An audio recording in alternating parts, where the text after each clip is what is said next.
Hello and welcome to a brand new edition of Inside Out on the Road, a show where we focus on individual stocks with in-depth analysis. We deep dive into financials and we also tell you about the key risks and triggers going forward. But let's get straight to our first stock on the show today. My colleague Sonal gets us a very special deep dive on Mahanagar Gas.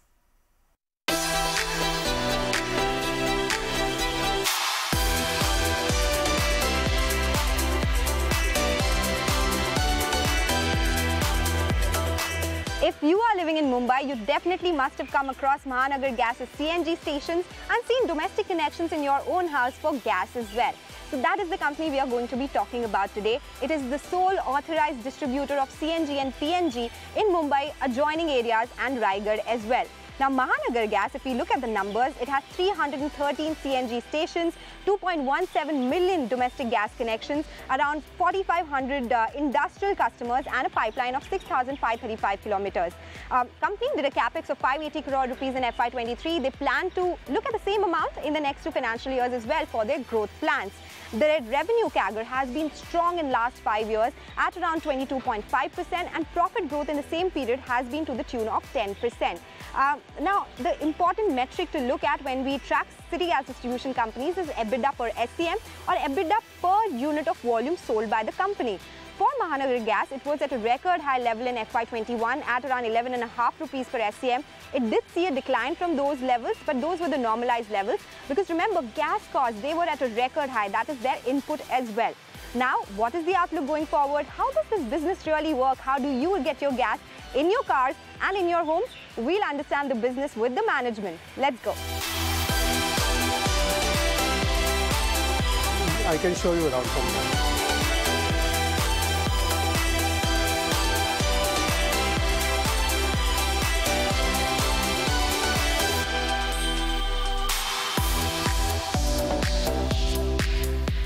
And it's time to take a deep dive into Mahanagar Gas, understand everything about the business, and no other than Mr. Ashu Shinghal, who is the MD of the company, joining us now on the show. Mr. Shinghal, it's a pleasure to have you with us on Inside Out.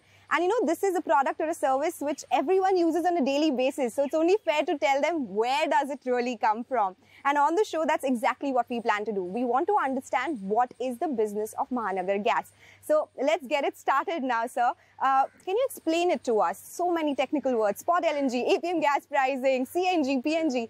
What is exactly the business? What is the input here? How do you source it? How do you price it? What is the cost involved in your business? Thank you so much for inviting me for the conversation today. See, the business is very simple. We procure gas, right, from ONGC, is the primary supplier, and Reliance, BP and other domestic player. Since the domestic gas is not completely available, so we import it also, which is called LNG, the liquefied natural gas. So we procure it, then we distribute it in a city gas distribution network. So we have to keep safety utmost because that is the prime importance. We are dealing with the public. So we do some processing like compressed natural gas, right? CNG is a normal term which I think most of us are aware of. So we compress it to around 220 kg per centimeter square. And then it is filled into the cylinder and used as a vehicle. CNG is one segment. The other is domestic pipe natural gas, which we call as PNG, which is a substitute to LPG. So LPG goes to the rural area and domestic buildings get buildings or other households get PNG. Third is industrial and commercial. You see restaurants, you see industries. So all those are our customers. Okay, so exactly that was my next question. So many customers. But when we talk about the sourcing mix, it's a mix of both domestic gas or imported LNG as well. Is domestic gas only used for CNG? Like, can you interchange the usage of LNG or domestic gas for different segments? Because usually when industrial comes to mind, we always talk about LNG. How does that work? Yeah.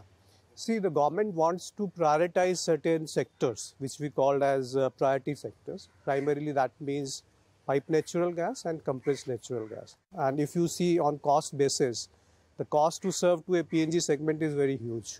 Almost 25,000 per connection we incur, and we are allowed to charge only 5,000. So to compensate for that, government said that, okay, we'll give you the cheapest gas. And the cheapest gas as of now is domestic gas because LNG is traditionally costly. barring a few periods, most of the time it is much costlier than the domestic gas.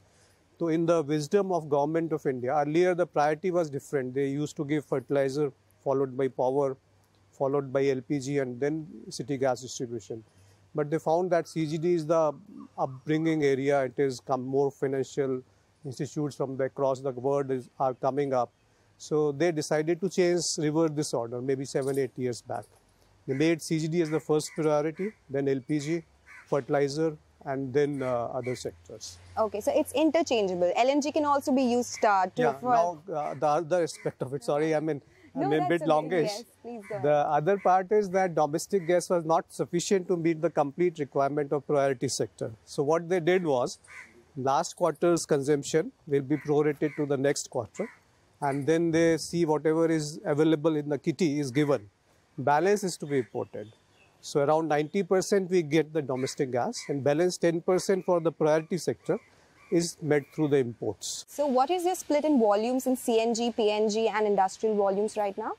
Around 3.45 MMSCMD, million standard cubic meter per day, is our consumption.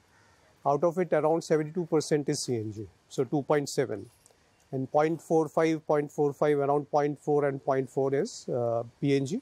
And 0.4 is industry and commercial. So the other term that I wanted to understand was exclusivity of your infrastructure. For Mumbai, it's till 2030 in its adjoining areas and 2040 for Raigad. What does exclusivity of infrastructure mean? Is it connected in any way to the open access norms that had come out by PNGRB? See, exclusivity, when you speak, there are two types of exclusivity. One is infrastructure exclusivity, or we can say physical exclusivity.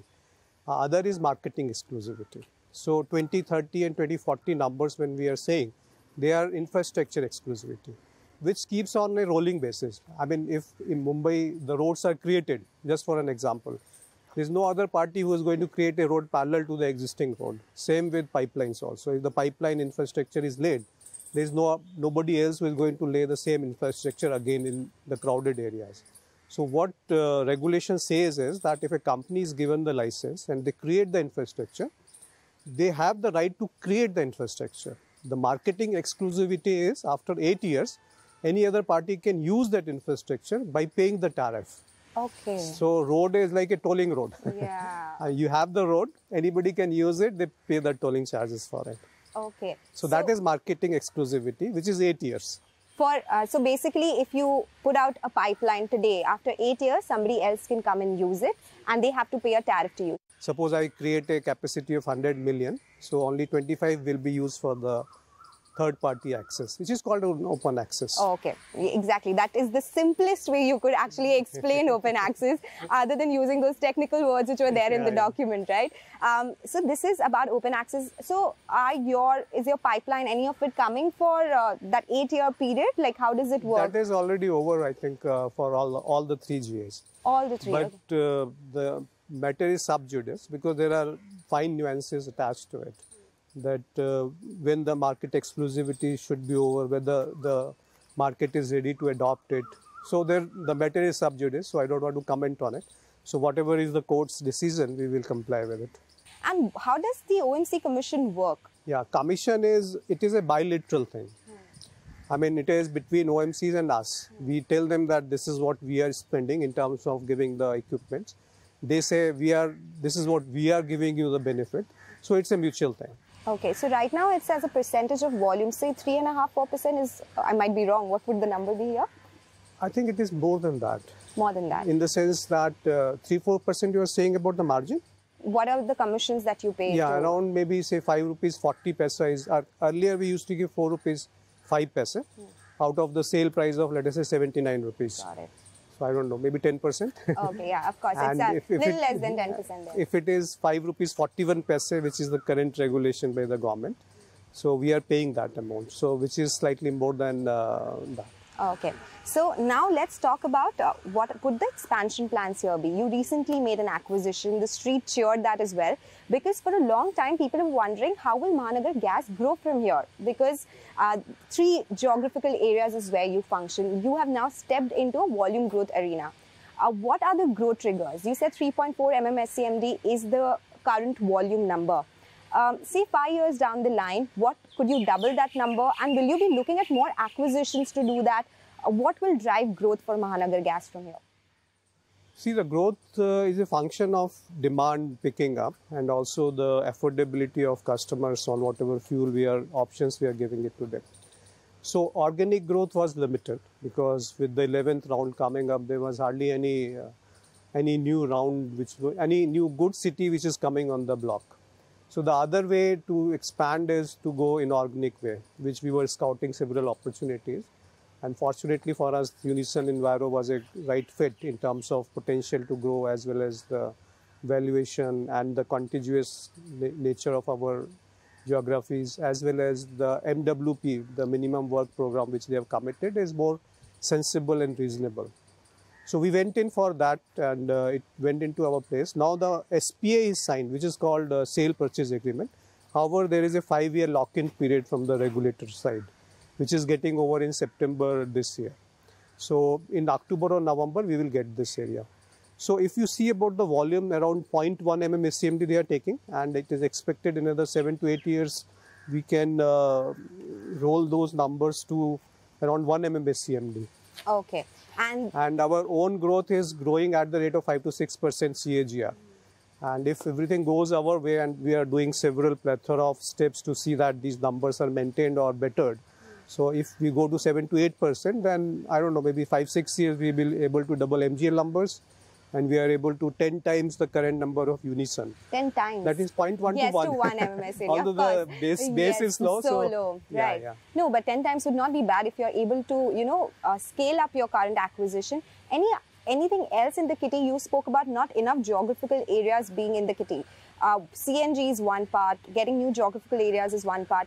Any other segments you would be looking at? We were talking about these newer energy or new energy areas. Right. People are talking about setting up EV charging stations. People are talking about getting into hydrogen. Your peers have done that. Yes.